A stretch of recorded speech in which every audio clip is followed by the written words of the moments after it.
My past failures speaking English felt very painful.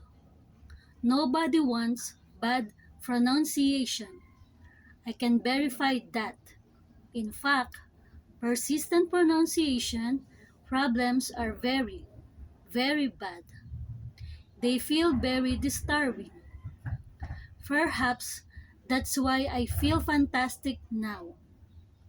My voice is very powerful every time I speak. I vibrate my lips and throat when saying B and V sounds. My pronunciation power is improving fast. My skills is going up and up and up. I believe. I believe I am developing my ability rapidly.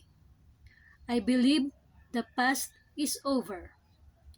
The present is fabulous and the future is very bright. I am patiently persistent as I develop this very valuable ability of fantastic pronunciation.